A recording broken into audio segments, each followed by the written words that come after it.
So hey guys, welcome back to another video. और I hope कि तुम लोग बहुत ही ज़्यादा अच्छे और मज़े में होगी वीडियो में। आगे बढ़ने से पहले मैं कहना चाहूँगी कि अगर तुमने इस कमाल की सीरीज़ का फर्स्ट पार्ट अभी तक चेकआउट नहीं किया है तो क्या करे यार, जहाँ जाके उसे देखो, वरना यहाँ तुम्हें कुछ समझ नहीं आने वाला। और अगर तुमने देख लिया है तो बिना किसी देर के आज की इस वीडियो को शुरू करते हैं। सो होमीज, जैसा कि हमने लास्ट पार्ट में देखा था कि वो जो इमॉर्टल स्वॉर्ड है वो अब स्याओ कंट्री में दोबारा से रिबर्न हो चुका था, जिसके पास की उसकी स्किल्स अभी भी इनकम्प्लीट थी। लेकिन जब वो उसकी बॉडी में एंटर करता है तो यहाँ पर उसे लिटिल प्रिंस से जुड़ी उसके पास की बहुत सी मेमोरीज अभी भी यहाँ पर उसे नजर आती हैं। और उसकी जो प्रीवियस लाइफ की मेमोरीज थी वो शैटर्ड हो जाती हैं और एक मिस्ट्री की तरह बन जाती है। इसी वजह से निंगचैन यहाँ पर शाओ ये के साथ कैपिटल में रुकने का प्लान बनाता है ताकि वो अपनी प्रीवियस लाइफ की इस पूरी मिस्ट्री को सुलझा सके। इसी दौरान हमें बताया जाता है कि गॉडेस की जो बेटी है यानी कि ज़ाओ वॉर्नियर, वो भी अब कैपिटल में वापस आ चुकी है और वो आते साथ ही अपने पीछे लगी उन असासिन्स को जान से मार देती है और फिर अपने इंपीरियल मास्टर के पास जाकर अपने बदले की भावना को उनके सामने जाहिर करती है। इसी दौरान ज़ाओ वॉर्नियर की मुलाकात अपनी यहाँ पर निंगचैन से होती है और जैसे ही निंगचैन उसे देखता है और उसका नाम सुनता है तो उसे ये नाम बहुत ही ज्यादा फेमिलियर साउंड होता है। इसी वजह से समझ जाता है कि जिस मिस्ट्री को वो सॉल्व करना चाहता है उसकी चाबी इसी के हाथ में है। और अब आगे तो हमारे इस पार्ट की स्टार्टिंग होती है और हमें दिखाया जाता है जहाँ पर ज़ाओ वॉर्नियर अपने मास्टर के पास होती है और उसने उसे एक ऐसी मेडिसिन को दिया था जिसे पीते साथ ही उसकी कल्टीवेशन पूरी तरीके से ब्लॉक हो जाएगी। यहाँ पर उसका मास्टर डरते हुए उस बॉन्ड को अपने हाथों में उठाते हुए कहने लगता है कि ज़ाओ वॉर्नियर, क्या तुम मुझे इस हद तक नफरत करती हो? जिस पर वो कहती कि जो आपने पास्ट में किया उसकी सजा तो आपको मिलनी ही चाहिए, लेकिन ये सजा आपके लिए फिर भी बहुत ही कम है। और इस मेडिसिन को लेते साथ ही आपकी लॉन्गिविटी, रियल्म कल्टीवेशन पूरी तरीके से ब्लॉक हो जाएगी। यहाँ पर ये सुनते साथ ही उस ओल्ड मैन को गुस्सा आ जाता है। वो कहने लगता है कि अगर तुमने 3 साल पहले वो सब ना किया होता तो आज ये सब हमें देखना ही नहीं पड़ता, और अगर क्वीन भी एक क्वीन की तरह एक्ट करती तो शायद हमें ये दिन भी ना देखना होता। जिस पर ज़ाओ उसकी तरफ मुड़ते हुए कहती कि क्या सच में आप ऐसा सोचते हो? इसी दौरान सीन शिफ्ट होता है और हम यहाँ पर निंगचैन को देखते हैं जो कि उस लड़की को बताने लगता है कि मैं एक लिटिल प्रीस्ट हूँ, लेकिन इस वक्त अगर तुमने मेरी बात नहीं मानी तो मैं तुम्हारी जान ले लूंगा। ये कहते साथ ही हम देखते हैं कि उस लेडी के चेहरे पर पसीना आना शुरू हो जाता है, जिसके बाद हम देखते हैं कि वो 3 साल पहले की हिस्ट्री बताना शुरू कर देती है और बताने लगती है कि 3 साल पहले हमारे इस ज़ाओ कंट्री में एक ऐसा फेस्टिवल मनाया जा रहा था जो कि हर 10 साल में एक बार होता है। इसी दौरान हमें 3 साल पहले का सीन दिखाया जाता है जहां पर ज़ाओ कैपिटल में सब कुछ बहुत ही अच्छा चल रहा था। इसी दौरान हमें यंग ज़ाओ वॉर्नियर को दिखाया जाता है जो कि बहुत ही ज्यादा डिफरेंट लग रही थी। इसी दौरान जब यंग ज़ाओ वॉर्नियर एक पैलेस की छत पर बैठकर अपना खाना एंजॉय कर रही थी और ड्रिंक पी रही थी, इसी दौरान एक प्रिंस की नज़र उस पर जाती है जो कि पहली नज़र में ही उससे प्यार कर बैठता है। और यहाँ पर वो ज़ाओ कैपिटल के अंदर आते साथ ही एक मैरिज प्रपोजल को देते हुए कहने लगता है कि मुझे उस लड़की से शादी करनी है जो कि रॉयल पैलेस के टॉप पर बैठकर फ्राइड चिकन को एंजॉय कर रही थी। अब यहाँ पर इस स्ट्रेंज लड़की का सुनकर वो सभी जनरल्स बहुत ही ज्यादा हैरान हो जाते हैं, जिसके बाद वो कहने लगते हैं कि क्यों ना हम अपने पहले अलायंस के बारे में बात कर लें। जिस पर वो प्रिंस कहने लगता है कि ये सब बात करने के लिए मेरे सबऑर्डिनेट्स यहाँ पर हैं, लेकिन मुझे मेरी ड्रीम गर्ल मिल चुकी है और मैं उससे ही शादी करना चाहता हूँ, और ये चीज इस वक्त सबसे ज्यादा मैटर करती है। जिसके बाद वो प्रिंस कहने लगता है कि चलो भी जल्दी से मुझे उस लड़की से मिलवाओ। इसी के साथ नेक्स्ट सीन में हम देखते हैं कि यहाँ पर इस प्रिंस के सारे सिपाहियों को यहाँ पर यंग ज़ाओ वॉर्नियर बहुत इजीली धूल चटाती है। अब यहाँ पर वो प्रिंस उसे इम्प्रेस करने के लिए कहने लगता है कि मैं 7 साल से ही बहुत ही टफ ट्रेनिंग करता हुआ आ रहा हूँ और मेरा मास्टर मुझे जीनियस कहा करता है, और मैंने तुम्हारे बारे में किसी जीनियस के बारे में सुना है, इसीलिए आज मैं यहाँ पर तुमसे मिलना चाहता हूँ। लेकिन तभी हम देखते कि यहाँ पर जैसे ही ज़ाओ वॉर्नियर सामने आती वो प्रिंस लट्टू की तरह झूमना शुरू कर देता है। लेकिन हम यहाँ पर देखते हैं कि ज़ाओ वॉर्नियर उसके पास जाते हुए कहती है, मार मार के उसके गाल लाल कर देती है। यहाँ पर वो प्रिंस कहने लगता है कि आखिर तुम ऐसा क्यों कर रही हो, तुम तो वो हो ही नहीं सकती। लेकिन हम देखते कि ज़ाओ उसको एक किक मारती है और उसे पानी में गिरा देती है, जो देखकर हम देखते कि वो प्रिंस वहां बच्चों की तरह रोना शुरू कर देता है और कहने लगता है कि आखिर तुम ऐसा क्यों कर रही हो। बस फिर क्या, हम देखते कि यहाँ पर उसके सारे सिपाही ज़ाओ वॉर्नियर पर टूट पड़ते हैं, जो देखकर वॉर्नियर भी अपनी मार्शल आर्ट का यूज करते हुए साथ ही अपनी फायर पावर का यूज करते हुए जंप करते हुए हवा में एक एक को वहां पर धूल चटा रही है, और फिर एंड में वो एक किक मार के सारे सिपाहियों को वहां पर ढेर कर देती है। इसी दौरान हम देखते कि वो प्रिंस भी जैसे तैसे करके बचकर ब्रिज के ऊपर आता ही है कि तभी वॉर्नियर उसके पास आ जाती है और कहने लगती है कि तो जीनियस अब तुम्हारी बारी। लेकिन इससे पहले कि वो कुछ कर पाती है उसके सामने एक फ्लैंक स्वॉर्ड आ जाती है जिससे वो बाल बाल बचती है, और तभी हम देखते हैं कि वो स्वॉर्ड उस पर अटैक करना शुरू कर देती है। इसी दौरान वो डॉज करते हुए थोड़ा दूर चली जाती है कि तभी यहाँ पर वो स्वॉर्ड मास्टर भी आ जाता है, जिसे देखते साथ ही यहाँ पर वॉर्नियर कहने लगती है कि तुम तो रुआओंग की स्वॉर्ड मास्टर हो। यहाँ पर जियाओ वॉर्नियर की मार्शल आर्ट की स्किल्स को देखकर वो बंदा भी बहुत ही ज्यादा इंप्रेस हो जाता है और फिर कहने लगता है कि मानना पड़ेगा योंगनेस, आपकी स्किल्स बहुत ही ज्यादा कमाल की हैं, लेकिन मेरी जो गोल्डन स्वॉर्ड टेक्निक है ये सॉफ्ट और बहुत ही ज्यादा हार्ड भी है। यहाँ पर उसकी ये बात सुनकर जियाओ वॉर्नियर कहने लगती है कि इससे फर्क नहीं पड़ता कि तुम्हारी स्वॉर्ड कितनी ज्यादा पावरफुल है या नहीं, लेकिन तुम मेरा सामना फिर भी नहीं कर सकते, लेकिन फिर भी तुम एक स्वॉर्ड मास्टर के वर्दी हो। यहाँ पर इतनी बुरी बेइज्जती सुनने के बाद वो आदमी कहने लगता है कि मानना पड़ेगा आपकी जबान भी बहुत चलती है। जो कहते साथ ही हम देखते हैं कि वो अपनी ड्रैगन स्नेक की ताकत को अनलीश करना शुरू कर देता है, जिससे सारे स्वॉर्ड अब स्नेक्स में बदल जाते हैं। जो देखकर जियाओ भी शॉक्ड हो जाती है कि इसी मोमेंट में हम देखते कि वो सारे स्नेक्स आकर उसे जकड़ना शुरू कर देते हैं और यहाँ पर जियाओ वॉर्नियर कुछ भी नहीं कर पाती। और फिर नेक्स्ट सीन में ही हम देखते कि यहाँ पर एक बड़ा सा जायंट स्नेक भी आ जाता है, लेकिन इसी मोमेंट में हम देखते कि जियाओ वॉर्नियर अपनी फीनिक्स पावर का यूज करते साथ ही सारे स्नेक्स को वहां पर जलाकर राख कर देती है और वहां से आजाद हो जाती है। और फिर हम देखते हैं कि वो स्वॉर्ड मास्टर उस स्नेक के सर पर सवार हो जाता है और फिर जियाओ वॉर्नियर पर अटैक करने के लिए प्रिपेयर हो जाता है। जैसे ही वो सांप अपना मुंह खोलता है, इसी मोमेंट पर जियाओ वॉर्नियर भी अपनी आईज को क्लोज करके अपनी स्वॉर्ड को अपने पास बुलाने लगती है और फिर जैसे ही वो सांप अपने मुंह से 1000 स्वॉर्ड टेक्निक को यूज करता है, हम देखते हैं कि इमीडिएटली जियाओ यहाँ पर अपनी स्वॉर्ड, जो कि एक अम्ब्रेला भी है, उसे वो यहाँ पर खोलकर एक शील्ड की तरह उसे यूज करती है, जिसके बाद वो हवा में जंप करती है और अपनी बर्निंग फीनिक्स नाम की टेक्निक का यूज करते ही उस सांप को यहाँ पर जान से मार देती है। और फिर वो उस प्रिंस की तरफ देखती है कि तभी हम देखते हैं कि डर के मारे वो प्रिंस यहाँ पर खुद ही पानी में कूद जाता है। इसी दौरान हमें प्रेजेंट टाइम का सीन दिखाया जाता है, जहाँ पर निंगचैन भी ये सारी बातें सुन रहा था कि तभी सीन शिफ्ट होता है और हमें यहाँ पर जियाओ वॉर्नियर का मास्टर ये सब कुछ सुनकर बहुत ही ज्यादा हैरान हो जाता है। वॉर्नियर को दिखाया जाता है जहाँ पर वो अपनी मास्टर से कहती है कि एक बार मेरे टीचर ने मुझे बताया था कि जितनी भी विचेस हैं वो किसी भी कंट्री में अगर पहुंच जाए ना तो अपने पीछे बहुत बड़े बड़े डिजास्टर्स को भी ले आती हैं। लेकिन मैं ये भी जानती हूँ वो ये कि असल में हमारी ये जो जाओ कंट्री है इसकी रूट्स कहीं ना कहीं जाके डीमन से मिलती है। यहाँ पर इतनी बड़ी सच्चाई का सुन के हम देखते हैं कि वो मास्टर बहुत ही ज़्यादा डर जाता है और वो डर के मारे पीछे हटते हुए कहता है कि आखिर तुम्हें इसके बारे में किसने बताया, और सच सच बताओ कि आखिर तुम्हें हमारी क्वीन ने क्या क्या बताया है। जिस पर वो कहने लगती है कि 100 साल पहले जाओ कंट्री के तब के ज़माने के रूलर ने अपने इंसेस्टर से प्रॉमिस किया था कि वो यहाँ पर एक कंट्री को इस्टेब्लिश करेंगी, लेकिन एट दी एंड इस जगह और इस कंट्री का क्या हाल हुआ ये तो आप भी अच्छे से जानते हैं। और मेरी मदर ने ये भी कहा था कि मैं जियाओ कंट्री की आने वाली डेस्टिनी हूँ। यहाँ पर ये सुनते साथ ही वो मास्टर थोड़ा शॉक्ड हो जाता है, फिर कहने लगता है कि एक बात बताओ, आखिर तुम क्या करना चाहती हो। जिस पर वो एक बाउल को आगे करते हुए कहने लगती है कि हर किसी को अपनी गलती का अंजाम भुगतना ही होगा। ये कहते साथ ही वो वहाँ से जाने लगती है और फिर कहती है कि आप मास्टर हैं और मैं स्टूडेंट, इसीलिए मैं आपको अपने हाथों से नहीं मार सकती। जिसके बाद वो अपने अम्ब्रेला को लेते हुए उसकी तरफ देखते हुए कहती है लेकिन इसका मतलब ये नहीं है कि मैं आपको माफ़ कर दूंगी। इसी के साथ सीन शिफ्ट होता है और हमें नंगचन और वही लेडी को दिखाया जाता है, जहाँ पर नंगचन उस लड़की से पूछ लगता है कि तो आगे फिर क्या हुआ। जहाँ पर वो लड़की बताती है कि उसके बाद रेंग्यू बार बार उससे शादी के लिए फोर्स करता रहता था, लेकिन फिर जो क्वीन की मदर थी उन्होंने हमारे हाई सेनेस से कहा कि तुम यहाँ से चले जाओ और इंपीरियल सिटी को छोड़ दो। यहाँ पर हम देखते हैं कि ये सारी बातें कहते दौरान वो अपने पीछे एक फॉर्मेशन बनाकर उस एन्चेंटमेंट पेपर को रिलीज करना शुरू कर देती है। जिसके बाद वो आगे बताने लगती है कि लेकिन 20 दिन पहले ही, तभी हम देखते हैं कि वो अपनी बात पूरी करे इससे पहले ही यहाँ पर नंगचन उसे इंटरप्ट करते हुए कहने लगता है कि ये सब छोड़ो, अब मुझे बताओ कि अब तुम लोगों का आगे का प्लान क्या है।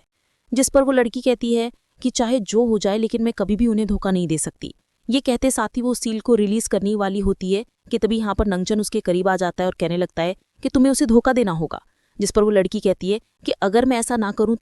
तो यहाँ पर ही सुनते साथ ही नंगचन कहने लगता है कि तो फिर मुझे तुम्हारे साथ जबरदस्ती करना होगा। यहाँ पर हम देखते हैं कि ये सुनते साथ ही वो लड़की कहने लगती है कि आखिर तुम कौन हो, और फिर वो अपने बहुत से शार्प ऑब्जेक्ट्स उस पर अटैक करना शुरू कर देती है और उन सभी को उसकी तरफ पॉइंट करते हुए कहने लगती है कि एक बात अच्छे से जान लो, तो मैं कभी भी मेरी मास्टर को धोखा नहीं दूंगी। साथ ही आज यहाँ पर या तो तुम मरोगे या फिर वो। इसी दौरान हम शाओयू को देखते हैं जहाँ पर इसी लड़की का एक बंदा आकर उसे पकड़ लेता है और फिर वो अपने स्वर्ड को उसके नेक पर रख देता है और हल्का सा कट भी यहाँ पर शाओयू की गली में लग जाता है। कि तभी हम देखते हैं कि उसके अंदर से वो फॉक्स स्पिरिट बाहर आती है और वो स्पिरिट आधे साधे इस बंदे पर दे दनादन अटैक करने लगता है, जिससे शाओयू आज़ाद हो जाती है। और फिर वो बंदा दूर जाकर कहने लगता है कि तुम एक्चुअली में एक फॉक्स स्पिरिट को समन कर सकती हो, आखिर तुम हो कौन। इसी दौरान हम देखते हैं कि वो फॉक्स स्पिरिट भी अब वापस से शाओयू के पास आ जाती है। इसी दौरान शाओयू जब उससे बचने की कोशिश करती है तो उसे चोट लग जाती है और वो चिल्लाना शुरू कर देती है, जो सुनकर निंगचन इमीडिएटली खुद को यहाँ सारे ट्रैक से आज़ाद कर लेता है और फिर सीधा उस लड़की के पास जाकर उसके पास से वो जेट टोकन निकालते हुए कहने लगता है कि ये रहा तुम्हारा टोकन और इसे मैं लेकर जा रहा हूँ। हाँ, मैं तुम्हारी चॉइस पर नहीं चलता, मैं चाहूँ तो तुम्हें इसी वक्त जान से मार सकता हूँ। ये कहते साथ ही वो वहाँ से चला जाता है और वो लड़की पूरी तरीके से शॉक्ड रह जाती है। जिसके बाद हम देखते हैं कि यहाँ पर शॉवी का वो फॉक्स स्पिरिट यहाँ पर उस बंदे के एक अटैक की चपेट में आ जाता है, जिससे उसकी फॉक्स स्पिरिट पूरी तरीके से डैमेज हो जाती है और शॉवी के मुंह से भी खून निकलना शुरू हो जाता है। इसी दौरान वो एरो अभी भी शॉवी की तरफ तेजी से बढ़ रहा था कि तभी यहाँ पर हम देखते हैं कि निंगचैन आते साथ ही उसे बचा लेता है और फिर वो जेट टोकन दिखाते हुए कहता है कि यहाँ से चले जाओ। यहाँ पर जैसे वो जेट टोकन वो मिस्टीरियस सा पर्सन देखता है तो कहने लगता है कि आखिर हमारे हाई सेनेस का जेट टोकन तुम्हारे पास क्या कर रहा है। लेकिन हम देखते हैं कि बस यहाँ पर निंगचैन की ये कहते साथ ही उसका वो अटैक वहीं पर क्रैक पड़ जाता है और फिर वो समझ जाता है कि जब तक इसके पास ये जेट टोकन है मैं इस पर अटैक नहीं कर सकता। इसी वजह से वो बंदा वहां से चला जाता है। इसी दौरान सीन शिफ्ट होता है और हमें उसी लड़की को दिखाया जाता है जहां पर वो अपने हाई सेनेस को एक लेटर लिखते हुए कहती है कि आपको बहुत ही ज्यादा सिक्योरिटी में रहना होगा, क्योंकि आज मेरा सामना जिस आदमी से हुआ है वो कोई ऑर्डनरी पर्सन नहीं है। मुझे इसका नाम पता कुछ नहीं मालूम, लेकिन इतना जानती हूँ कि ये हमारे प्लान के लिए एक बहुत ही बड़ा खतरा है। यहाँ पर ये कहते साथ दिन देखते हैं कि वो एक बर्ड के थ्रू इस लेटर को पोस्ट कर देती है कि तभी यहाँ पर उसका हस्बैंड आ जाता है। लोकी उसे ऐसा करता हुआ देखकर बहुत ही ज्यादा शॉक्ड हो जाता है। लेकिन तभी सीन शिफ्ट हो जाता है और हमें दिखाया जाता है कि यहाँ पर शाओई डर के मारे बुरी तरीके से कांप रही थी कि तभी यहाँ पर निंगचैन उसके लिए एक हर्बल टी को रेडी करते हुए उसके पास ले जाता है। लेकिन तभी यहाँ पर निंगचैन उसका हाथ पकड़ते हुए कहती है कि सीनियर ब्रदर, एक बात बताओ, आखिर ये लोग मेरी जान के पीछे क्यों पड़े थे? आखिर ये लोग कौन है? जिस पर निंगचैन चान उससे कहने लगता है कि चिंता मत करो, शायद इन लोगों को पता चल चुका है कि हमें इनके प्लान के बारे में भनक लग चुकी है। लेकिन यहाँ पर शाओई बहुत ज्यादा डरी होती है तो वो उसे वापस चलने के लिए कहती है, जिस पर निंगान उससे कहने लगता है कि चिंता मत करो, मैं तुम्हें घर वापस भेज दूंगा। ये कहते साथ ही वो जाने लगता है और निंगान से शाओई कहने लगती है कि लेकिन आपका क्या? जिस पर निंगान कहने लगता है कि मैं यहीं पर रुकूंगा क्योंकि मुझे जानना है कि आखिर मेरे साथ ऐसा क्यों हुआ, क्योंकि अतीत की कुछ मेमोरीज अभी भी मेरे माइंड में बार बार मुझे इंटरप्ट कर रहे हैं। अब यहाँ पर अगर तुम सोच रहे हो कि आखिर यहाँ पे निंगचैन किस चीज का पता लगाने का कह रहा है, तो वो ये कि उसे पता लगाना है कि आखिर उसे यहाँ अर्थ पर क्यों भेजा गया, वो भी उसी के जैसे सेम दिखने वाले पर्सन के अंदर, इवन कि जिनके नाम भी सेम है। और ये सारे मिस्ट्रीज का हमें आगे पता चलता रहेगा। जिसके बाद शाओई निंगचैन कहने लगता है कि इस वक्त मेरे माइंड में अतीत के बहुत से पीसेस हैं और अगर मुझे लगता है कि मैं उन सारी मेमोरीज को आपस में जोड़ूं तो जो पजल मेरे माइंड में चल रहा है वो पूरी तरीके से सॉल्व हो जाए। यहाँ पर ये सुनते साथ ही शाओई कहती है कि सीनियर ब्रदर, आखिर तुम किस पजल के बारे में बात कर रही हो? जिस पर निंगचैन उसके सामने आकर सीरियस लुक देते हुए कहता है कि आखिर मैं कौन हूँ। जिस पर शाओई कहने लगती है कि अब छोड़ो भी, दोबारा से ये सारी बकवास शुरू मत करो, लेकिन अगर तुम किसी चीज की तलाश कर रहे हो तो मुझे यकीन है कि मैं इस काम में तुम्हारी हेल्प जरूर कर सकती हूँ। यहाँ पर शाओई की बात सुन के हम देखते हैं कि निंगचैन चांद की तरफ देखते हुए सोचना शुरू कर देता है और फिर वो उन्हीं सारी मेमोरीज को याद करता है जहाँ पर वो पहले रहा करता था, कि कैसे वो बचपन से वहाँ पर खेला कूदा करता था। फिर उसने उसी सेक्ट को ज्वाइन किया जहाँ पर उसके बहुत से दोस्त थे जिनके साथ वो फ्लाइंग स्वॉर्ड में बैठकर रेस लगाया करता था। इसी दौरान उसकी नजरों के सामने उसका सीनियर आकर उसे उठाने की कोशिश करता है, लेकिन जैसे ही यहाँ पर निंगचैन होश में आता है तो वो देखता है कि असल में ये तो शाओई है जो कि यहाँ पर निंगचैन को होश में लाने की कोशिश करती है। लेकिन निंगचैन अभी भी अपनी उसी ख्याली दुनिया में होता है कि तभी हम देखते हैं कि यहाँ पर निंगचैन कहने लगता है कि शायद तुम्हारे जैसी ही मेरी एक बहुत ही क्यूट जूनियर सिस्टर हुआ करती थी, या फिर शायद ही मेरा कोई वहम है। यहाँ पर वो ये सारी बातें सोच ही रहा होता है कि तभी शाओई बीच में इंटरप्ट करते हुए कहती है कि वो सब छोड़ो और मेरी बात मान लो। सीनियर ब्रदर, मैं नहीं चाहती कि आप दोबारा से किसी मुश्किल में पड़ जाएं, इसीलिए हम सभी को इस मामले से दूर रहना चाहिए। और आपने देखा ना कल रात कैसे हम पर अटैक हुआ था, मुझे तो अभी भी बहुत ही ज्यादा डर लग रहा है। यहाँ पर उसकी बात सुनकर हम देखते हैं कि निंगचैन उसके सिर पर हाथ रखते हुए कहता है कि मैं जानता हूँ कि तुम्हारी इनर स्पिरिट पूरी तरीके से डैमेज हो चुकी है, इसलिए तुम्हें फिलहाल के लिए रेस्ट करना चाहिए। जिस पर शाओई कहती है कि आखिर तुम्हें मेरे इनर स्पिरिट के बारे में कैसे पता चला? मुझे पता है कि तुम भी सोचते होगे कि शायद मेरा जो फॉक्स स्पिरिट है वो किसी माउस की तरह दिखता है, और मजे की बात तो ये कि उसकी कोई पूंछ भी नहीं। यहाँ पर उसके बाद सुन के निंगचैन कहने लगता है कि तुम्हारे जो फॉक्स स्पिरिट है उसके अलावा जितनी भी बाकी के 12 स्पिरिट्स हैं वो भी पूरी तरीके से इनकम्प्लीट है। जो सुनकर शाओई हैरानी के साथ कहती है कि कहीं तुम 12 गॉड्स और उनके किंगडम के बारे में बात तो नहीं कर रही? क्या सच में ऐसी जगह अभी भी एग्जिस्ट करती है? यहाँ पर उसे इतना सीरियस होता देखकर निंगचैन इसे धक्का देता है और कहने लगता है कि मैं तुम्हारा सीनियर ब्रदर हूँ और मैंने तुमसे कहा कि जाकर रेस्ट करो, तो तुम्हें मेरे ऑर्डर्स को फॉलो करना चाहिए। जो सुनकर शाओई मुंह चढ़ाकर वहां से चली जाती है। इसी मौके पर हम देखते हैं कि निंगचैन बाहर आ जाता है और वो खांसना शुरू कर देता है, जिससे पता चलता है कि लास्ट फाइट से वो भी बुरी तरीके से इंजर्ड हुआ है। इसी दौरान हमें उसी बर्ड को दिखाया जाता है जहां पर वो उस लेडी का मैसेज लेकर अपने हाई सेनेस के पास जा रही थी, जहां पर हम देखते हैं कि वो बर्ड बहुत दूर तक ट्रैवल करते हुए एक बैरियर के अंदर चली जाती है। लेकिन इसी दौरान हम कुछ लोगों को भी देखते हैं जो कि उसी बर्ड को फॉलो करता हुआ देखकर यहाँ पर आ चुके थे, लेकिन वो फिर भी इस बैरियर के अंदर नहीं जा पाते और वो तीनों कहने लगते हैं कि शायद यहाँ पर एक पावरफुल बैरियर लगा है जिस वजह से कोई भी इसके अंदर परमिशन के बगैर एंटर नहीं हो सकता। इसी दौरान हम यहाँ पर जियाओ वार्नियर को देखते हैं जिसके पास कि वो बर्ड जाकर वो मैसेज पहुँचा देती है और फिर हमें पता चलता है कि यहाँ पर जिस मास्टर की बात वो लेडी कर रही थी वो और कोई नहीं बल्कि अपनी जियाओ वार्नियर। जब वो उस मैसेज को रीड करती है तो यहाँ पर उसे नेचन के बारे में पता चलता है जिसे कि उस लेडी ने एज अ लिटिल प्रीस्ट के तौर पे डिस्क्राइब किया था। यहाँ पर शिवानियर जैसे ही लिटिल प्रीस्ट का सुनती है तो उसे यहाँ पर शॉन का ख्याल आता है और फिर वो उस बर्ड से कहती है कि जाकर कह दो कि फिक्र ना करें क्योंकि उसका पाला मुझसे पड़ा है। इसी दौरान पीछे से उसी ओल्ड मैन की आवाज़ आती है जो कि कह रहा होता है कि मैं ये काम नहीं कर सकता, जिसे सुनते साथ ही वो उसके पास जाती है और कहने लगती है कि मुझे फ़र्क नहीं पड़ता, मैंने तुम्हें ऑर्डर दिया है कि तुम उससे डील करो। जिस पर वो ओल्ड मैन अपनी कांपती हुई आवाज़ में कहता है कि आखिर तुम इसके अलावा और किसके साथ निपटना चाहती हो। जिस पर श्याओ वार्नियर उस पर भड़कते हुए कहने लगती है कि नादान बनने की ज़रूरत नहीं है, आप अच्छे से जानते हैं कि मैं किस बारे में बात कर रही हूँ।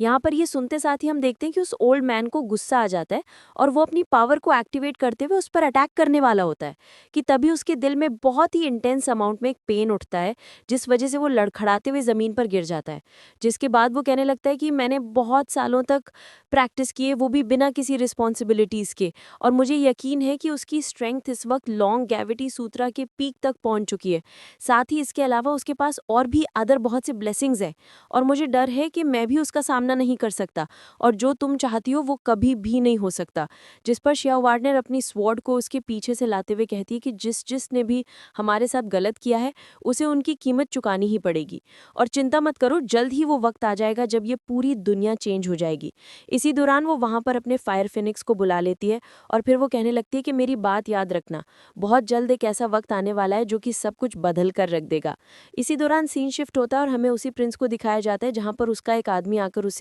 यहाँ पर जियाओ वार्नियर के बारे में रिपोर्ट देता है और कहने लगता है कि पिछली रात से कोई भी चीज़ हमें स्ट्रेंज नज़र नहीं आई, वो अभी भी हमें नॉर्मली नज़र आ रही है। इसी दौरान हम देखते हैं कि अचानक से वो प्रिंस अपनी आंखें खोलता है और उसे पानी में हलचल होता हुआ नजर आता है। जिसके बाद वो कहने लगता है कहीं ऐसा तो नहीं कि वो उस चीज़ को करना चाहती है, और फिर वो उसके करीब जाते हुए कहने लगता है कि